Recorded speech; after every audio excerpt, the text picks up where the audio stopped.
Edgardo Araya, y que si el voto es público, bien, seguramente lo destituyen, pero que si no, probablemente se mantiene. Que finalmente así será. En una votación 30 contra 14 se decidió que la votación va a ser pública y nominal. Así que los legisladores sería hasta esta tarde que decidirán si destituyen o no al magistrado suspendido Celso Gamboa. Así es. Y para ahondar en este tema nos acompaña don Eduardo Acuña, abogado constitucionalista, con quien vamos a conversar sobre toda esta novela que ha estado alrededor de don Celso Gamboa. Buenos días, don Eduardo. Buenos días, gracias por la invitación. Bueno. Don Eduardo, tal vez empezamos hablando sobre la comparecencia, podríamos decirlo así, de don Celso Gamboa ayer anoche. Él decía que insiste en su inocencia y dice que no hay ningún acto corrupto que se le haya podido probar, que no ha realizado ningún acto de corrupción. ¿Qué podemos decir sobre estas declaraciones? Suena, tal vez para muchas personas, una novedad, pero tiene razón en eso. A él no se le está solicitando por parte de la Corte Suprema de Justicia la revocatoria del nombramiento por un acto de corrupción, entendiendo esto como un desvío o un abuso de poder. Se le está solicitando la revocatoria del nombramiento por dos razones. Un daño grave a la imagen del Poder Judicial por sus actos de vida privada, pero que afectan la imagen, y eso tiene que ver con... Eso le iba a preguntar, ¿qué tiene que ver esos actos que afectaron? Con dos temas. Uno, un aparente estado de ebriedad en Panamá, no el famoso video que circuló en redes que tiene que ver con un tema de México, sino haber estado en estado de ebriedad en un sitio público, en un hotel en Panamá, y eso, digamos, afecta la imagen del Poder Judicial, en opinión de los diputados, miembros de la comisión que dictamina sobre la recomendación del Poder Judicial, y el otro sobre una denuncia que él interpone contra una jueza contencioso administrativa por según su denuncia, por haber recibido dinero para reinstalar a dos funcionarios del Banco de Costa Rica. Y esto entiende tanto la Corte como la Comisión de la Asamblea Legislativa que son interesarse indebidamente en el seguimiento que él le da a la denuncia, tanto en el Tribunal de la Inspección Judicial como a la denuncia que presenta ante la Fiscalía a través de su letrado, el exfuncionario judicial Justo Pastor Orozco.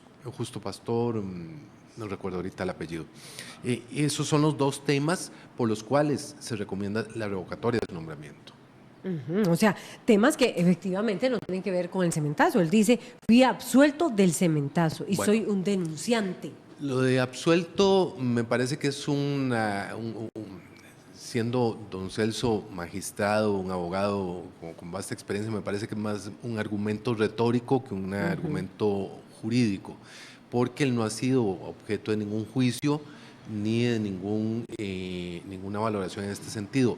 Probablemente a lo que está haciendo referencia es al hecho de que la Corte Suprema de Justicia este año desestimó las causas disciplinarias contra los magistrados, todos los magistrados que intervinieron en la desestimación de la denuncia que se siguió contra los diputados Otto Guevara y Víctor Morales Zapata.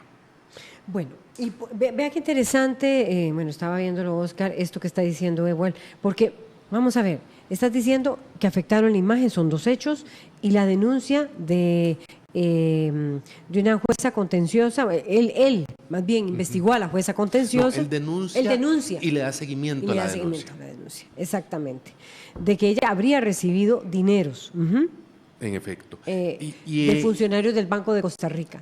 Para ser reinstalados. Es un acto indudable de corrupción a lo interno del Poder Judicial.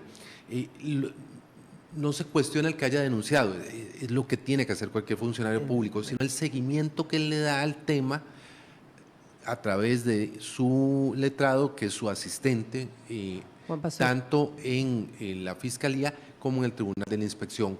¿Por qué es indebido? Porque los jueces no tienen que interesarse en las causas en las que no son parte. A ver, el juez y los magistrados son jueces, tiene que estar única y exclusivamente abocado a conocer de aquellos procesos que por ley le toca conocer. Y punto. Y si tiene conocimiento de un hecho delictuoso, cualquier funcionario público tiene la obligación de presentar la denuncia y hasta ahí.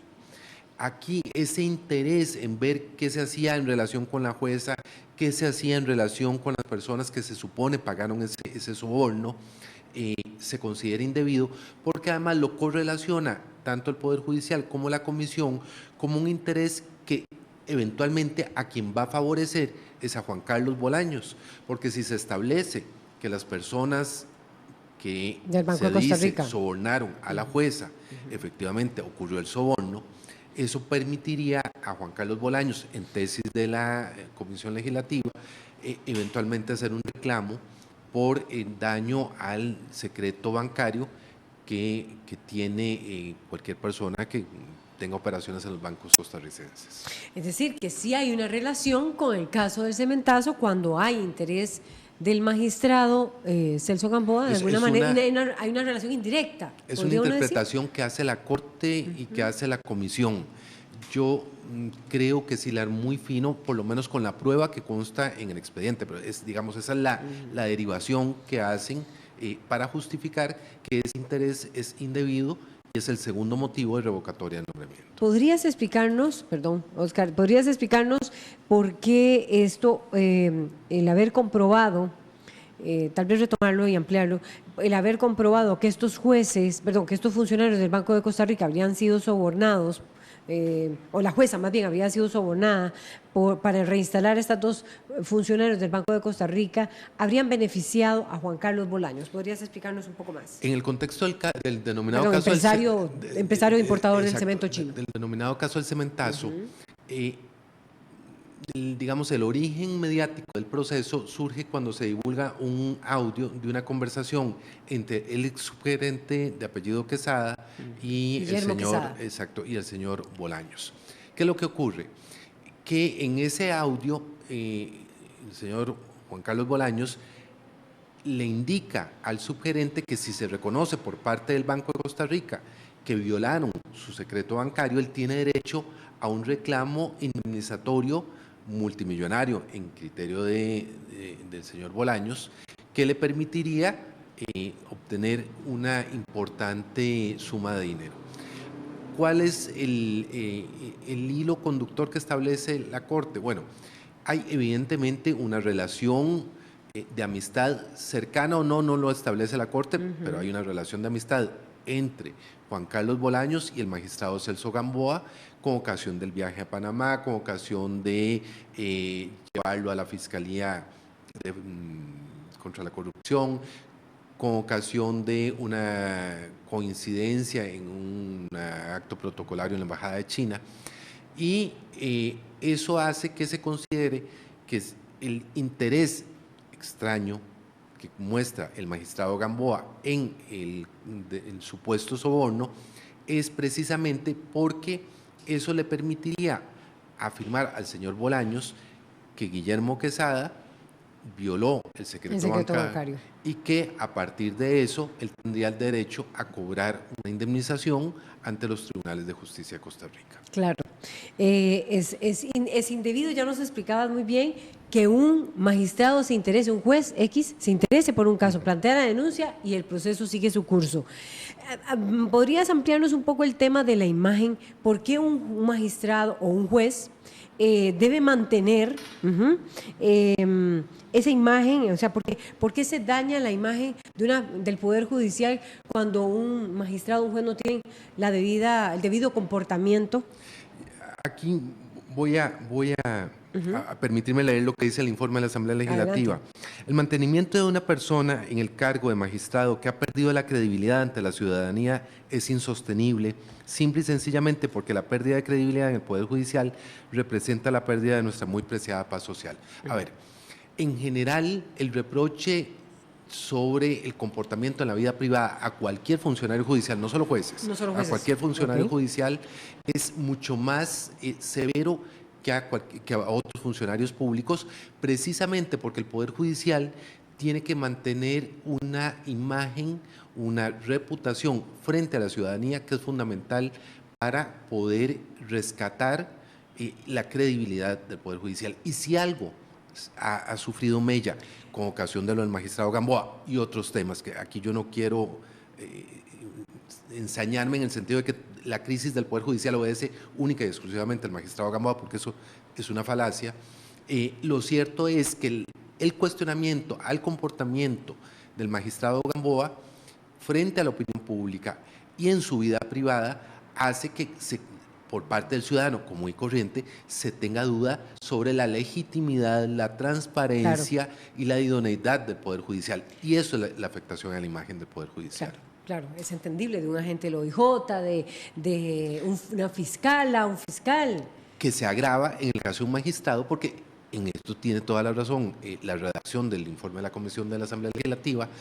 No hay honor más grande para un abogado que ser nombrado magistrado de la Corte Suprema de Justicia. En la máxima. Más allá es imposible. Entonces, se le exige un comportamiento absolutamente responsable que no afecte ni directa ni indirectamente la reputación, el buen nombre, la imagen del Poder Judicial. ¿Crees que ese informe de la Asamblea Legislativa, de la Corte y de la Asamblea? Y de la Asamblea. Lo tienen claro los propios diputados que están hoy votando, que están hoy decidiendo, que hoy tienen que, como decía Oscar, hoy tienen que continuar, ¿verdad? Con el tema de la destitución.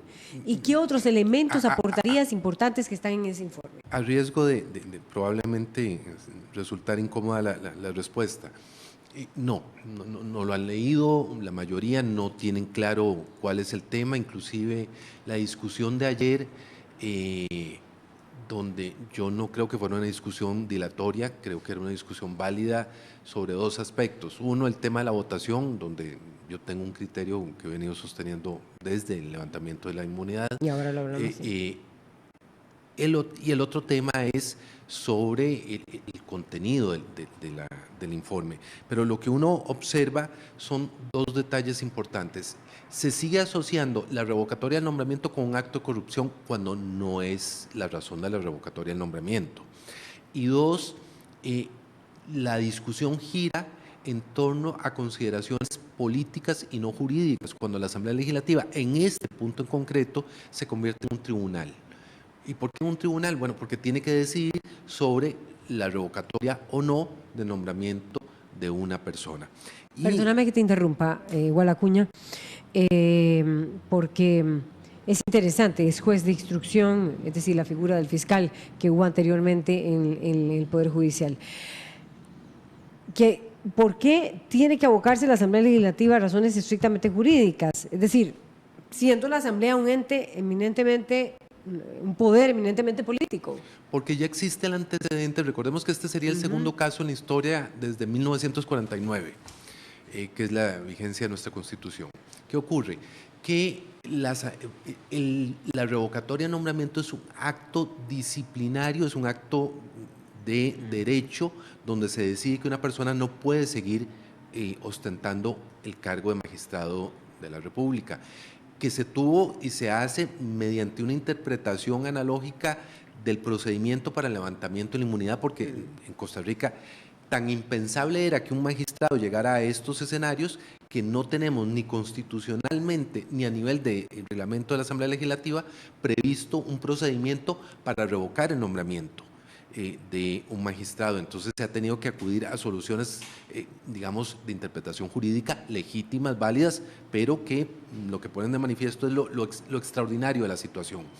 Y se ha establecido que es un procedimiento administrativo, que igual al que se sigue a cualquier funcionario público, donde el proceso de instrucción, el proceso de indagación de qué fue lo que ocurrió, está a cargo de un magistrado de la Corte Suprema de Justicia, que emite un informe que aprueba la Corte Suprema de Justicia, pero que quien decide, en este caso, si despide, entre comillas, si revoca el nombramiento al magistrado, es la Asamblea Legislativa como órgano que nombra y revoca el nombramiento de magistrados de la Corte Suprema de Justicia. No es un acto político, por mucho que a los políticos les interese que así fuera.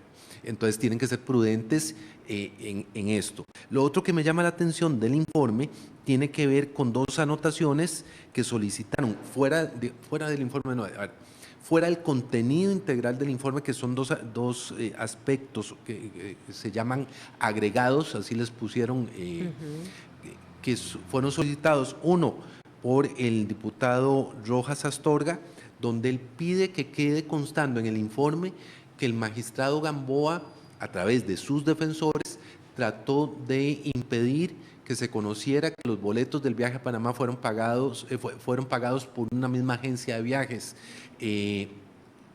Habría que preguntarle al diputado cuál es su interés de que eso quedara constando en el informe.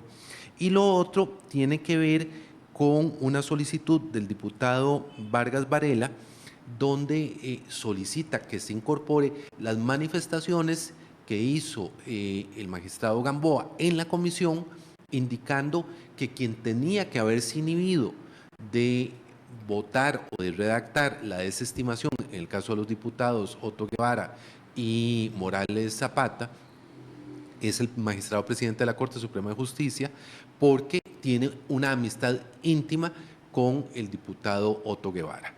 Ahí sí entiende uno la razón de esa nota, que está incorporada al informe, donde pareciera que lo que es consecuente o congruente con la actitud que ha tenido la Asamblea Legislativa es que se le solicite al Poder Judicial que se indague esa denuncia, que es también un hecho gravísimo si fuera cierto. Bueno, hoy ha sido profesor Ewal Acuña, porque Gracias. nos ha puesto realmente en perspectiva y explicado en detalle lo que se está siguiendo en la Asamblea Legislativa. Nada más para cerrar expectativas de lo que pueda acontecer hoy. Ewal Acuña. La revocatoria de nombramiento, no creo que haya mucho más que esperar. La discusión interesante fue la de ayer sobre si la votación tenía que ser pública o si tenía que ser secreta, nominal o secreta, tiene que ser pública en todo caso. Yo sigo creyendo que la posición del Departamento de Servicios Técnicos de la Asamblea Legislativa es la correcta, de que la votación por disposición reglamentaria tiene que ser secreta. Bueno, muy interesante. Óscar, nos vamos a una pausa y le agradecemos a Ewal Acuña por ponernos en perspectiva de verdad y en detalle esta explicación validísima, quien es profesor también de la Universidad de Costa Rica. Gracias. Gracias al ex juez de instrucción del caso del Banco Anglo por acompañarnos esta mañana, también abogado litigante. Nosotros hacemos una pausa. Ya venimos.